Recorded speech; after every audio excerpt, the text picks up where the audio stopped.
कर दिया है। बाहर भीड़ जमा हो गई है और भारत विरोधी नारे लगाए जा रहे हैं। ये जो तस्वीरें आप देख रहे हैं, आपको बता दें कि भारत विरोधी भीड़ उच्चायुक्त के बाहर है। इस्लामाबाद में भारतीय दूतावास के बाहर हंगामा हो रहा है और लोग वहां पर पहुंचे हुए हैं, नारेबाजी कर रहे हैं, गेट तोड़कर अंदर जाने की कोशिश कर रहे हैं। ये सीधी तस्वीरें पाकिस्तान के इस्लामाबाद से हम आपको दिखा रहे हैं। आप तस्वीरों में देख सकते हैं कि भारत के खिलाफ नारेबाजी हो रही है, हंगामा किया जा रहा है। भारतीय उच्चायोग आप देख सकते हैं, तस्वीर में प्लेट भी लगी हुई है भारतीय उच्चायुक्त। भारत के तिरंगे का निशान भी बना हुआ है।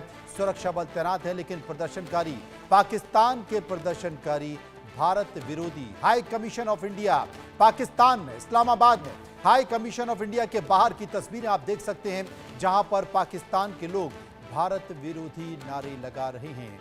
आपको यह भी बता दें कि भारतीय दूतावास से जानबूझकर यह सुरक्षा हटा दी गई है। तस्वीरों में अजय जांड्याल इस वक्त हमारे संवाददाता हमारे साथ मौजूद हैं। अजय, और क्या जानकारी? मनोज, बिल्कुल देखिए, सबसे हैरानी की बात यह है कि एक तरफ पाकिस्तान भारत में हमला करता है, यहाँ मासूम लोगों को निशाना बनाता है, और जब भारत पाकिस्तान के खिलाफ कुछ कड़े फैसले लेता है और पाकिस्तान के लोग जो है इस्लामाबाद में भारतीय दूतावास के बाहर जो है वो प्रदर्शन करने पहुंच जाते हैं। ये बताता है कि कैसे पाकिस्तान दरअसल दुनिया को बताने का प्रयास कर रहा है। जो जानकारी है, भारतीय दूतावास के बाहर इस वक्त इस्लामाबाद में जो प्रदर्शनकारी जुटे हैं, वो प्रदर्शनकारी नहीं बल्कि उनको मैं कहूँगा जो वहाँ पर लोग हैं, वो पॉलिटिकल पार्टीज के शैतान, वो इस वक्त पहुँचे हुए हैं और वो लगातार वहाँ की बैरिकेटिंग को तोड़कर, गेट को तोड़कर अंदर घुसने का प्रयास कर रहे हैं। लगातार भारत सरकार की तरफ से पाकिस्तान को संदेश दिया गया है कि किसी भी तरीके से इस तरह की कोशिशें जो आतंकवाद को बढ़ावा देने की है, आतंकी घटनाओं की है, उसको बर्दाश्त नहीं किया जाएगा। उसी के बाद जो जल संधि थी उसको खत्म किया गया। पाकिस्तानी नागरिकों का वीज़ा जो है वो रद्द करने की बात की गई है और बागा बॉर्डर से जो लोगों को आना जाने का सिलसिला था उसे रोका गया है। उसके बाद अब जब पाकिस्तान की कुछ नहीं चली तो पाकिस्तानी लोग जो हैं, जो वहाँ पे उनके टॉट जो हैं वो पहुंचे हैं और इस्लामाबाद में इस वक्त प्रदर्शन कर रहे हैं। अजय जांड्याल हमारे संवाददाता बता रहे हैं कि प्रदर्शन कर रहे हैं, लेकिन जिस तरीके से भारत ने 4 बड़े फैसले लिए हैं उससे पाकिस्तान बौखलाया हुआ है। और जो सिंधु जल समझौता है उसे लेकर तो पाकिस्तान ने यह भी कह दिया है कि सीधा सीधा ये पाकिस्तान के 24 करोड़ पाकिस्तानियों के ऊपर एक तरह से हमले जैसा है। और अगर भारत ने ऐसा फैसला किया तो इसे युद्ध के तौर पर देखा जाएगा। निश्चित तौर पर पाकिस्तान बौखलाया हुआ है और कहीं ना कहीं ये गुस्सा भारतीय दूतावास जो कि इस्लामाबाद में है उस पर निकलता हुआ आपको दिखाई दे रहे हैं। तमाम तस्वीरें हैं, सैकड़ों की संख्या में पाकिस्तानी पहुंच चुके हैं जो भारत विरोधी नारे लगा रहे हैं और भारत विरोधी नारों के साथ साथ वो जो दूतावास का दरवाजा है उसके ऊपर चढ़कर अंदर भी जाते हुए दिखाई दे रहे हैं। और आपको बता दें कि सुरक्षा के तौर पर कोई उन्हें रोकने वाला नहीं है। ये जो शुरुआती तस्वीरें आप देख रहे हैं जो कुछ पाकिस्तान के जवानों की है, लेकिन वो तस्वीरें भी हैं। मैं अपने सहयोगी से कहूंगा कि वो तस्वीरें दिखाएं कि किस तरीके से पाकिस्तान के जो लोग हैं जो प्रदर्शन कर रहे हैं बाहर दूतावास, इस्लामाबाद में भारतीय दूतावास के बाहर, इंडिया हाई कमीशन के बाहर, वो किस तरीके से गेट को फांदकर अंदर जाते हुए दिखाई दे रहे हैं। यानी कि संकेत साफ तौर पर दिखाई दे रहे हैं। इधर भारत में सर्वदलीय बैठक चल रही है जिसमें सभी विपक्षी पार्टियों को भरोसे में लिया जा रहा है। निश्चित तौर पर रूस से भी यह संकेत निकल कर आ रहे हैं कि भारत और पाकिस्तान के बीच कुछ बड़ा होने जा रहा है। अजय, देखिए, बिल्कुल जिस तरीके से लगातार आप सोचें कि पाकिस्तान में जो प्रदर्शन चल रहा है, मनोज, सबसे बड़ा सवाल ये उठता है कि जो लोग सवाल उठा रहे हैं कि भारत ने गलत किया है, उन्हें तब ये समझ नहीं आया जब पाकिस्तान से आतंकियों ने यहाँ पर मासूम लोगों को उनकी हत्या की, उनको क्लोज रेंज से जाकर, पॉइंट ब्लैंक से जाकर उन पर गोलियां दागी और उनको मजहब पूछकर, नाम पूछकर मारा गया। तब समझ नहीं आया कि आपने भारत पर हमला किया है। तब उन्हें समझ नहीं आया कि खून ज़्यादा कीमती है या पानी ज़्यादा कीमती है। आज पानी रुका है तो इन्हें उस पर जो है वो एतराज़ हो रहा है। और वो एतराज़ किस लिए? अगर आपने अपने पड़ोसी मुल्क से अच्छे रिश्ते बनाए होते तो कहा जाता कि हाँ, आप अच्छा कर रहे हैं, मगर ऐसा नहीं है। आज जब भारत के साथ दुनिया खड़ी है आतंकवाद के मुद्दे पर इस हमले के बाद, तब पाकिस्तान को लग रहा है कि आज वहाँ पर क्या हो सकता है। पाकिस्तान को इस चीज़ की आशंका है कि कहीं भारतीय सेना जो है वो पाकिस्तान पर हमला ना कर दे। अभी तो सिर्फ पानी रोका है, अगर हमला करेंगे तो सोचिए वहाँ पर किस तरीके से खलबली मचेगी। और दूसरी एक अहम चीज़ मनोज ये भी सामने आती है कि पाकिस्तान अगर चाहता है, बार बार उसे कहा गया कि अगर पाकिस्तान चाहता है कि भारत से अच्छे रिश्ते हों, आतंकवाद को खत्म करना होगा, हाफिज सईद हो या बाकी आतंकी कमांडर जो वहां पे बैठे हुए हैं, तमाम जो उनको जो जो भारत के आतंकवादी हवाले करना संगठन हैं, होगा, उनको सख्त तभी संदेश देने की जरूरत आन पड़ी। लेकिन इस बीच बहुत सारी तस्वीरें निकल कर आ रही हैं और यही कारण है कि भारत सरकार ने जितने भी लोग पाकिस्तान में हैं भारतीय, उनको कहा है कि जितनी जल्दी हो सकता है वो पाकिस्तान छोड़ दें और भारत वापस लौट आए। बहुत बहुत शुक्रिया अजय जांड्याल का। पहलगांव आतंकी हमले के बाद देश गुस्से में है, देश बदले की मांग कर रहा है, जिसके बाद दोनों देशों में तनाव है। इस बीच प्रधानमंत्री मोदी ने यह साफ कर दिया है कि आतंकियों को किसी भी हाल में बख्शा नहीं जाएगा। प्रधानमंत्री मोदी ने बिहार में ये बातें कही। इस दौरान कुछ ऐसा भी हुआ जिसने हर किसी का प्रधानमंत्री मोदी की तरफ ध्यान खींचा। क्या है ये पूरा मामला, देखिए report. We will pursue them to the ends of the earth. India's spirit will never be broken by terrorism. बोला कि ये शायद मुस्लिम ही है, उसने उसको गोली मार दी। India will punish every terrorist and their backers. मेरे बेटे का बच्चा लो। हम बचा देंगे। जम्मू कश्मीर के पहलगाम में हुए आतंकी हमले के 2 दिन बाद प्रधानमंत्री नरेंद्र मोदी बिहार के मधुबनी पहुंचे थे, जहां उन्होंने बिना नाम लिए पाकिस्तान पर निशाना साधा। प्रधानमंत्री मोदी ने 2 टूक कहा, इस हमले के दोषियों को बख्शा नहीं जाएगा, उन्हें दुनिया के किसी भी कोने से ढूंढकर इसकी सजा दी जाएगी। लेकिन दिलचस्प बात यह है, पीएम मोदी ने अपने संबोधन में कुछ देर अंग्रेजी में बोला। India will identify, track and punish every terrorist and their backers. PM Modi वैसे तो विदेशी दौरों में भी हिंदी में ही बात करना पसंद करते हैं। वो हर जगह हिंदी भाषा को प्रमोट करते हुए दिखाई देते हैं। पीएम मोदी इसे देश की संस्कृति के रूप में देखते हैं। लेकिन इस बार बात एक बड़े आतंकी हमले पर करनी थी, बात भारत की नीयत की करनी थी, तो पीएम मोदी ने हिंदी के बजाय अंग्रेजी में ही भाषण देना ठीक समझा। सुनिए उन्होंने क्या कहा। Today, from the soil of Bihar, I say to the whole world, India will identify, track and punish every terrorist and their backers. We will pursue them to the ends of the earth. India's spirit will never be broken by terrorism. Terrorism will not go unpunished. Every effort will be made to ensure that justice is done. The entire nation is firm in this resolve. Everyone who believes in humanity is with us. I thank the people of various countries and their leaders who have stood with us in these times. PM Modi जो करते हैं उसके पीछे हमेशा एक वजह छिपी होती है। उनका बिहार की धरती से अंग्रेजी में भाषण देना बेवजह नहीं था। अपने इस दांव से पीएम मोदी ने 2 निशाने साधे हैं। पहला, पहलगाम हमले के बाद दुनिया के कई देशों ने भारत का समर्थन किया है। बड़ी बात यह है, इन देशों ने आतंकवाद को सिरे से खारिज कर दिया। अब जिन देशों ने भारत का समर्थन किया, पीएम मोदी चाहते थे उन्हें भी पता चले भारत उनका कितना सम्मान करता है। इसी वजह से पीएम ने अपनी बात अंग्रेजी में रखी, क्योंकि अंग्रेजी ऐसी भाषा है जो ज्यादातर देशों में समझी जाती है। दूसरा, भारत की एक बड़ी शिकायत हमेशा से ये रही है, पश्चिमी मीडिया देश के हितों का ध्यान नहीं रखता, वो पक्षपात कर रिपोर्टिंग करता है। कई मौकों पर अमेरिका की कई मीडिया संस्थानों ने भारत को लेकर ऐसी बातें कही हैं, जिसका सीधा असर देश की संप्रभुता पर पड़ा है। इसका एक बड़ा कारण ये भी माना जाता है भारत की इस वर्ग के साथ कम्युनिकेशन काफी कम रहती है, ज्यादा तवज्जो भी इन्हें नहीं दी जाती। भारत को इस बार पूरी दुनिया का समर्थन चाहिए, इसमें मीडिया बड़ी भूमिका अदा कर सकता है। ऐसे में पीएम मोदी ने पहलगाम हमले पर अंग्रेजी में बात कर ये बात तो पुख्ता कर दी है।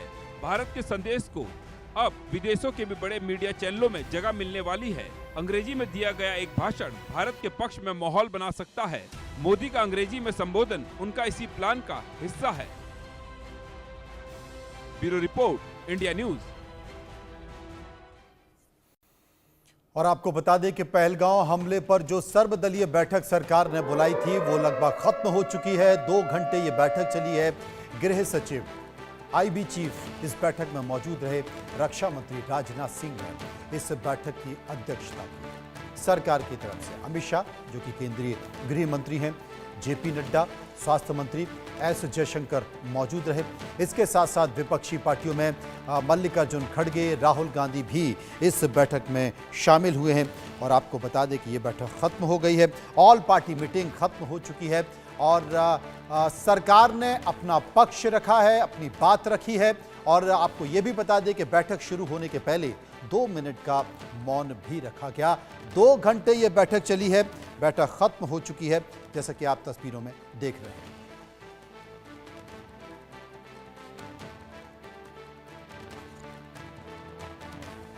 तो अब इसी मुद्दे पर हम चर्चा करेंगे। मेजर जनरल रिटायर्ड जीजी द्विवेदी इस वक्त हमारे साथ मौजूद हैं। डिफेंस एक्सपर्ट है, wing commander retired Satyendra Duggal जो कि पूर्व अधिकारी AIF और डॉक्टर सुब्रो कमल दत्ता विदेशी मामलों के जानकार भी मौजूद हैं मेरे साथ। सबसे पहले विंग कमांडर सत्येंद्र दुग्गल साहब के पास में चलूंगा। दुग्गल साहब, तमाम सारी परिस्थितियां इस वक्त हमारे सामने हैं। भारत से और पाकिस्तान से संकेत भी निकल कर आ रहे हैं। इस बीच जो ऑल पार्टी मीटिंग सर्वदलीय बैठक है वो भी खत्म हो गई, जो कि देश के रक्षा मंत्री राजनाथ सिंह की अध्यक्षता में हुई है। स्वाभाविक तौर पर विपक्षी पार्टियां क्या बल्कि पूरा देश एकजुट है और पाकिस्तान को कड़ा संदेश देने का इंतजार कर रहा है। अब सरकार को तय करना है कि क्या किया जाए और क्या नहीं।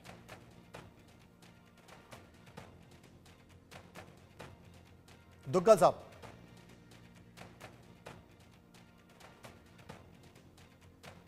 सत्येंद्र दुग्गल जी, मेरी आवाज आप तक पहुंच पा रही है?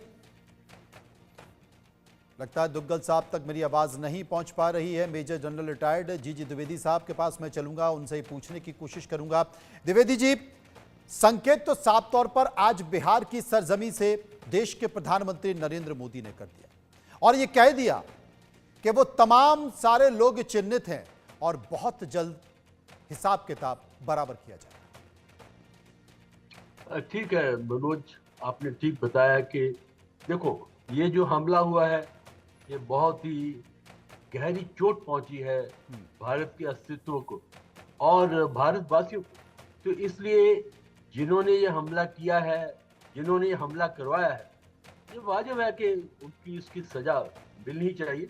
और प्रधानमंत्री जी ने आज बिहार में ये स्पष्ट कर दिया कि उनको बहुत कड़ी सी कड़ी सजा मिलेगी और उनको बख्शा नहीं जाएगा। अभी स्थिति क्या है, ये हालात क्या है, ये बहुत जरूरी है इसका व्यापन और इसको समझने के लिए। देखिए इस समय एक जो युद्ध है वो 2 तरफ से लड़ा जाता है। एक डिप्लोमेटिक वॉर होती है और एक बैटल ग्राउंड या बैटल फील्ड पर लड़ी जाती है। तो इस समय ये डिप्लोमेटिक वॉर जो है वो शुरू हो गई है और भारत ने उसकी शुरुआत की है और भारत ने चंद एक बहुत ठोस कदम लिए। सबसे पहले जो अपनी इंडस वाटर ट्रीटी है जो 1960 में इसका जो गठन किया गया था, तो उसमें यह था कि 3 जो मेजर नदियां हैं जो इंडस है, झेलम, चनाब है, वो उसका पानी पाकिस्तान को जाएगा और 2 नदियों का पानी सतलुज ब्यास हमको आएगा। तो इससे पाकिस्तान को तकरीबन 70% पानी मिलता है और वो लाइफ लाइन है पाकिस्तान की। तो सबसे पहले हमने वो जो ट्रीटी है उसको सस्पेंड किया है और उससे एक साइकोलॉजिकल मैसेज पाकिस्तान को गया है। हालांकि वो पानी बंद करने में और पानी को डाइवर्ट करने में कुछ समय लगेगा, पर एक साइकोलॉजिकल मैसेज गया है और साइकोलॉजिकल वॉरफेयर भी बहुत इंपॉर्टेंट होता है। साथ ही साथ डिप्लोमेटिक जो एरिना में स्केलिंग डाउन हुई, यानी कि हमारे दूतावास हैं उनमें जो लोग काम करते हैं तकरीबन आधा उनको कर दिया गया है। जो डिफेंस अटैची, डिफेंस एडवाइजर है, मैं भी डिफेंस अटैची रह चुका हूँ, उनका बड़ा काफी कारगर रोल होता है, तो वो भी पर्सोना नॉन ग्रेटा डिक्लेयर किए गए हैं। और वाघा बॉर्डर में जो अटारी पोस्ट है उसको भी बंद किया गया है। मैं उस पोस्ट पे कमांड कर चुका हूँ जब पंजाब मिलिटेंसी की थी, तो वो भी बहुत अहमियत वाली एक जगह है। तो जी, कहने का आपको मतलब आपको आपको रोकना चाहता हूं द्विवेदी साहब। एक बड़ी खबर है सर्वदलीय बैठक को लेकर। एक बार अपने दर्शकों को बता दें कि सर्वदलीय बैठक के बाद विपक्ष का फैसला है कि सरकार को किसी भी एक्शन के लिए हमारा समर्थन है, हम सरकार के साथ खड़े हैं, ये देश की बात है। तमाम विपक्षी पार्टियों के नेता एक स्वर में सरकार के साथ खड़े होने की बात कर रहे हैं।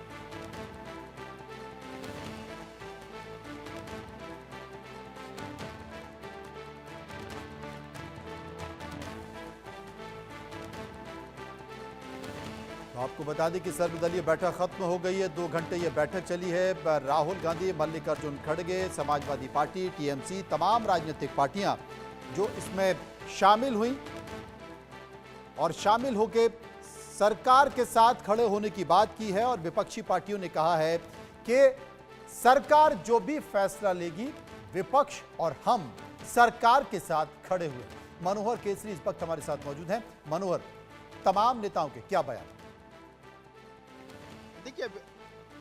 देखिए बिल्कुल जो सरकार चाह रही थी और जिस तरह से लगातार बैठकों का दौर जारी हुआ और आज सर्वदलीय बैठक में भी सरकार ने एक एक चीज़ों को साफ कर दिया और विपक्षी पार्टियों को कहा कि सरकार ने ये सारे फैसले लिए हैं। चाहे हम डिप्लोमेटिक स्ट्राइक की बात करें, क्योंकि 5 जो कल बड़े फैसले लिए गए, आज डिजिटल स्ट्राइक पाकिस्तान के खिलाफ किया गया, उनके हैंडल आईडी को भी एक्स पोस्ट से अपील करके जो है उसको बंद कर दिया गया है। और उसके बाद आने वाले टाइम में किस तरह से फैसला लिया जा सकता है, क्योंकि आज आप देखेंगे जब बिहार की धरती से प्रधानमंत्री नरेंद्र मोदी ने अटैक किया और उन्होंने कहा कि मिट्टी में मिला देंगे और ऐसी सजा दी जाएगी ताकि वो कल्पना भी नहीं कर सकते हैं।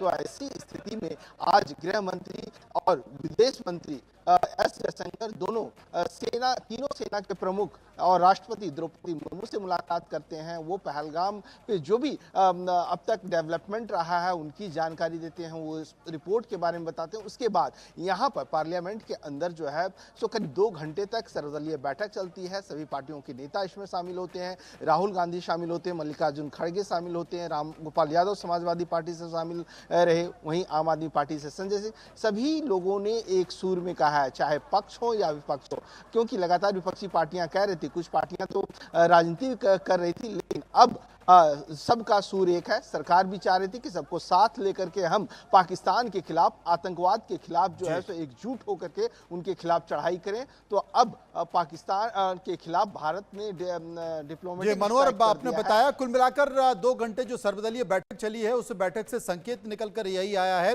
कि विपक्ष के नेताओं ने, विपक्षी पार्टियों के नेताओं ने कहा है कि सरकार जो भी फैसला लेगी देश हित में, हम सरकार के साथ खड़े हुए हैं।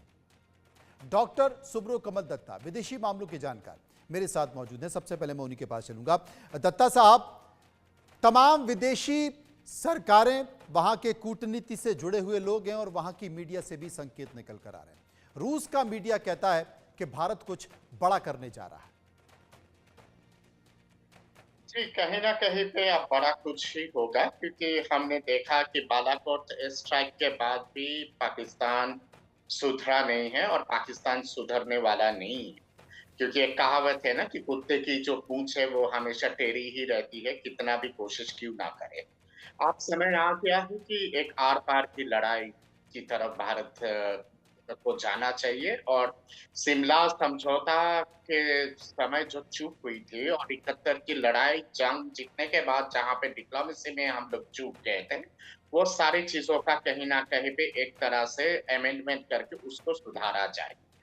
3-4 महत्वपूर्ण चीजें हैं जो कदम सरकार ने उठा लिए है। जो इंडस समझौता है, इंडस ट्रीटी है, उसको फिलहाल सस्पेंड किया गया है। मैं कहूँ, मेरा गुजारिश रहेगा भारत सरकार से कि सस्पेंड नहीं, उसको टर्मिनेट कर दिया जाए। दूसरा ये है कि भारत के दूतावास के पाकिस्तान में जो है और कॉन्सुलेट है वहां से लोगों को जो एक तरह से नंबर है वो नंबर कम किया गया है। मेरा मानना है कि अगर आवश्यकता होता है तो भारत के दूतावास को बंद भी कर देना चाहिए, क्योंकि जिस हिसाब से हमला करने की कोशिश कर रहे हैं अपने इस्लामाबाद में। और आपको बता दूं कि भारतीय वायु सेना ने सेंट्रल सेक्टर में युद्धाभ्यास किया है, आक्रमण किया है। भारतीय वायु सेना ने सेंट्रल सेक्टर में युद्ध अभ्यास आक्रमण किया है। राफेल और सुखोई 30, जी हां, राफेल भारत का युद्धक विमान, सुखोई 30 भारत का युद्धक विमान इसमें शामिल हुए हैं। ये युद्ध अभ्यास ऐसे समय पर हो रहा है जब भारत और पाकिस्तान के बीच पहलगांव हमले के बाद तनाव बढ़ा है। यहां युद्ध अभ्यास एयर हेडक्वार्टर की कड़ी निगरानी में हो रहा है। इसमें वायुसेना के शीर्ष पायलट भाग ले रहे हैं, जिन्हें अनुभवी प्रशिक्षकों की निगरानी में अभ्यास कराया जा रहा है। वायुसेना के इस युद्ध अभ्यास में मुख्य लड़ाकू विमान की टुकड़ियां भाग ले रही हैं। वो तस्वीरें हम आपको दिखा रहे हैं जो युद्ध अभ्यास की तस्वीरें हैं। इसमें सबसे आगे जो विमान आपको दिखाई दे रहा है वो राफेल लड़ाकू विमान है। भारतीय वायुसेना के पास राफेल विमानों की 2 स्क्वाड्रन है जो अंबाला हरियाणा और हाशिमारा पश्चिम बंगाल में तैनात है। ये क्षमता, ये ताकत आप भारत की देख रहे हैं और इसकी जो गर्जना है उस गर्जना की आहट पाकिस्तान को सुनाई दे रही है। इसलिए पाकिस्तान आहत में है, पाकिस्तान आहत है, पाकिस्तान घबराया हुआ है, पाकिस्तान मनोवैज्ञानिक खेल भी खेल रहा है। और यही कारण है कि पाकिस्तान मिसाइल टेस्ट करने जा रहा है जिसकी रेंज 480 किलोमीटर रेंज है। लेकिन क्या पाकिस्तान के पास उतने युद्धक विमान हैं? क्या पाकिस्तान के पास उतने युद्धक लड़ाकू विमान हैं? क्या पाकिस्तान भारत की सैन्य क्षमता के आगे कहीं टिक पाएगा?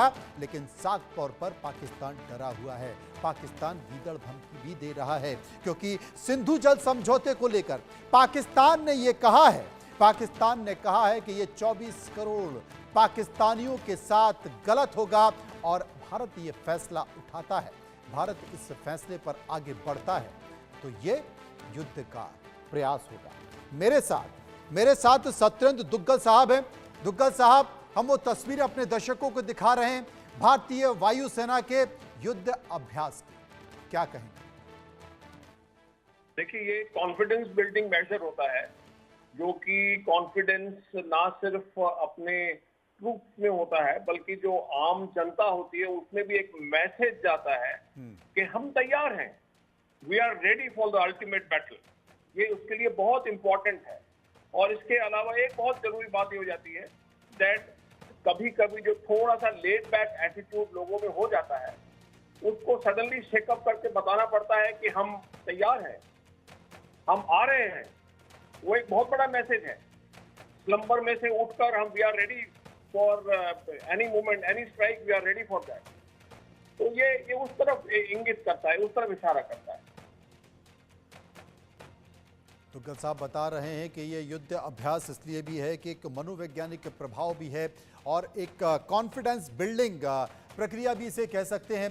तमाम लोग मेरे साथ मौजूद हैं। हम चर्चा इस बात को लेकर कर रहे हैं कि आखिर संकेत किस तरीके से हैं। जी द्विवेदी साहब मेरे साथ मौजूद हैं। द्विवेदी साहब, सर्वदलीय बैठक खत्म हो चुकी है, युद्ध अभ्यास की तस्वीरें हम दिखा रहे हैं, लेकिन पाकिस्तान भी संकेत दे रहा है।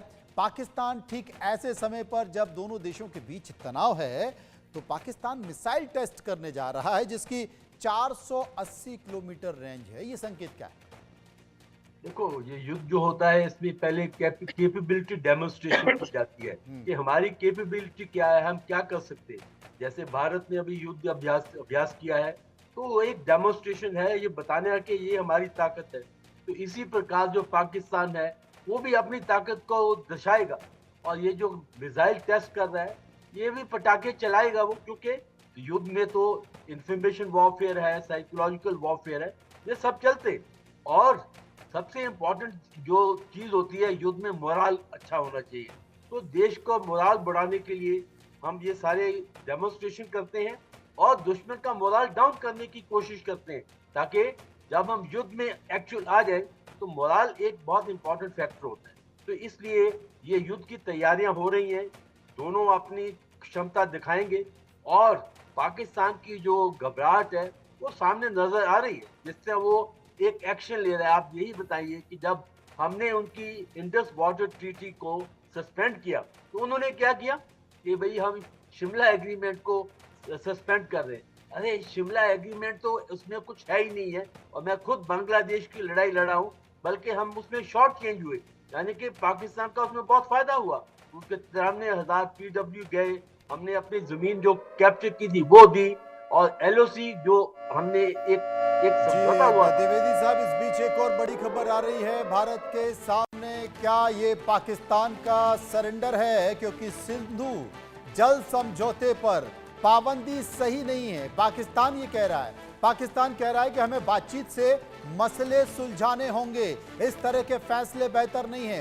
पाकिस्तान की तरफ से यह बयान आया है, भारत के एक्शन पर पाकिस्तान का बयान आया है, और पाकिस्तान ये कह रहा है कि सिंधु जल समझौते पर पाबंदी ठीक नहीं है।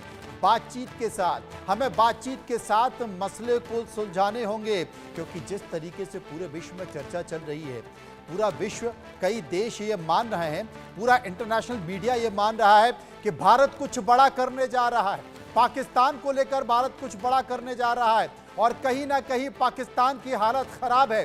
पाकिस्तान जानता है कि सैन्य क्षमता में वो भारत के सामने नहीं टिक पाएगा, लेकिन बार बार जिस तरीके से वो हरकतें कर रहा है, बार बार जिस तरीके से वो बातें कर रहा है, जिस तरीके से आतंकवादी हमले कर रहा है, पाकिस्तान को एक बार मुंह तोड़ जवाब दे दिया जाए। क्योंकि जिसका जिक्र अभी दत्ता साहब कर रहे थे कि बालाकोट में जो एयर स्ट्राइक हुई, उसके बाद पाकिस्तान माना नहीं, तो क्या उससे कुछ बड़ा किया जाए, जिसकी चर्चा इंटरनेशनल मीडिया में हो रही है।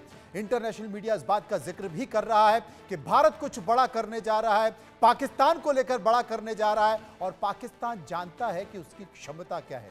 इसीलिए यह संकेत निकल कर आया है दत्ता साहब, पाकिस्तान कह रहा है कि ये मसले हमें बातचीत से सुलझाने चाहिए,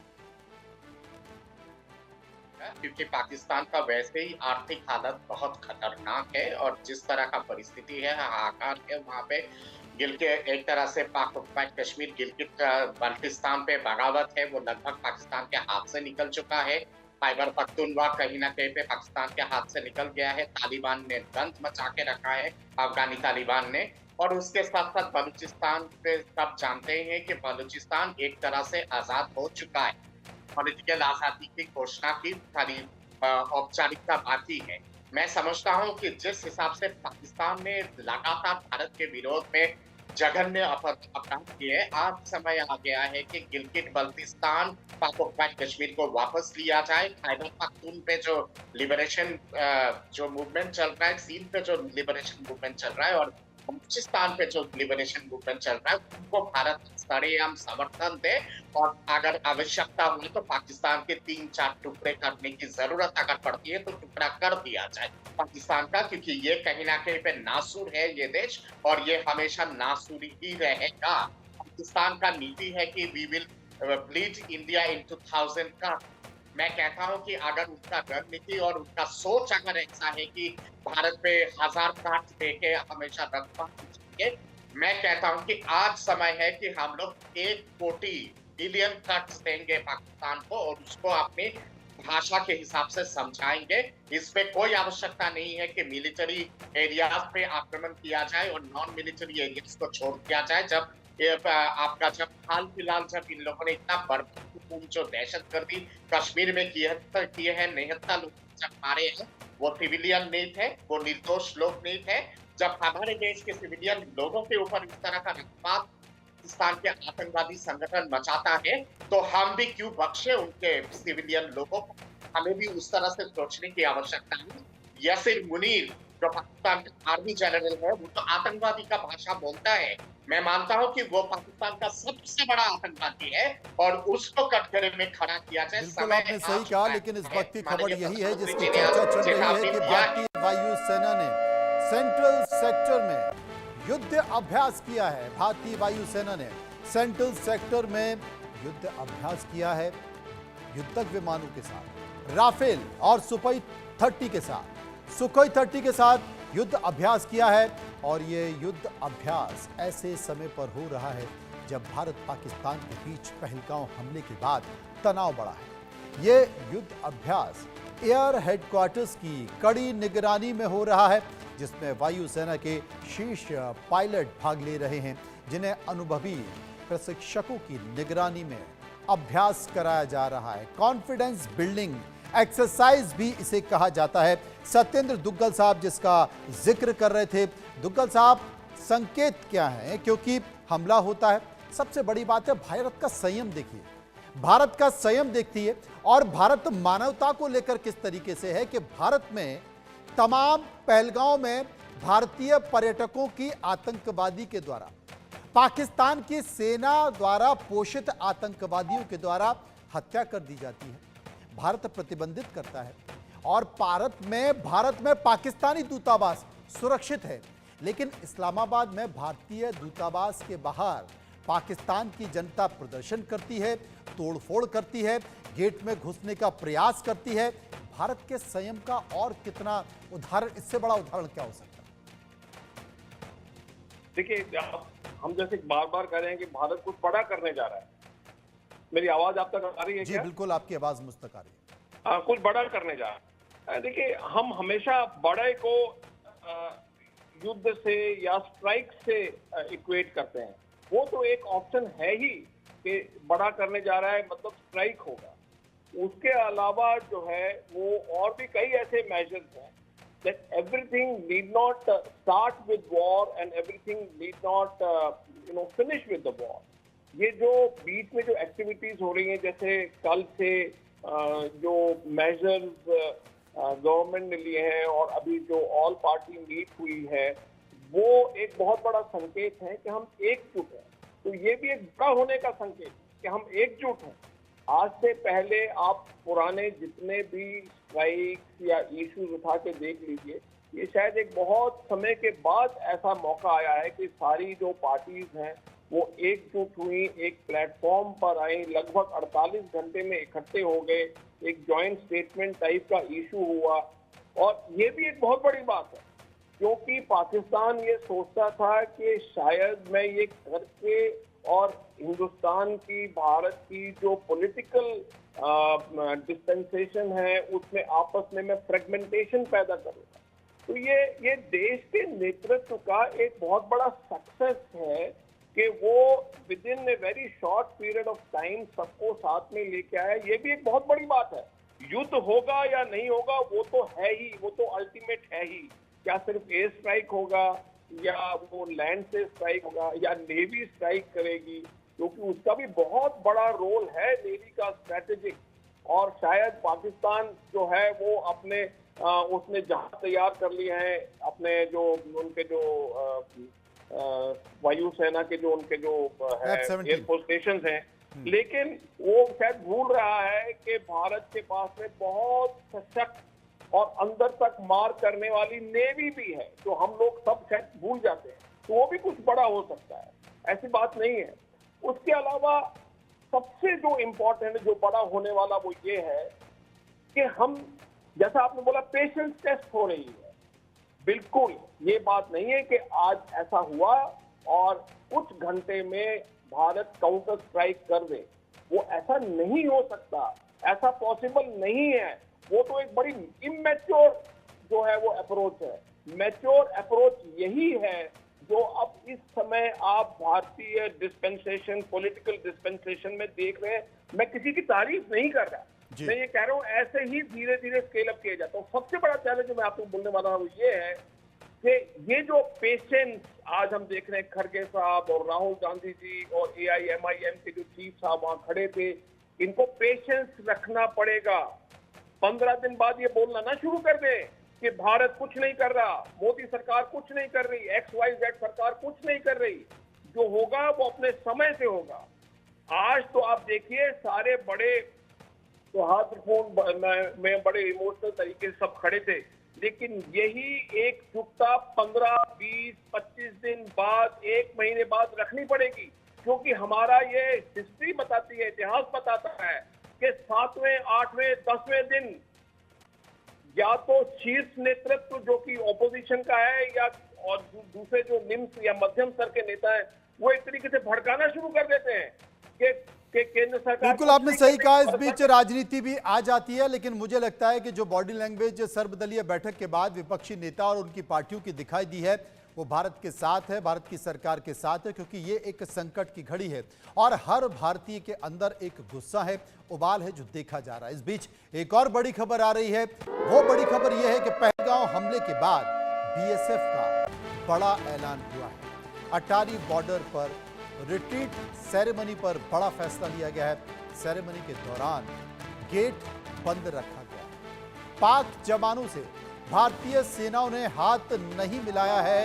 ये कई सालों से परंपरा चल रही है, लेकिन इस परंपरा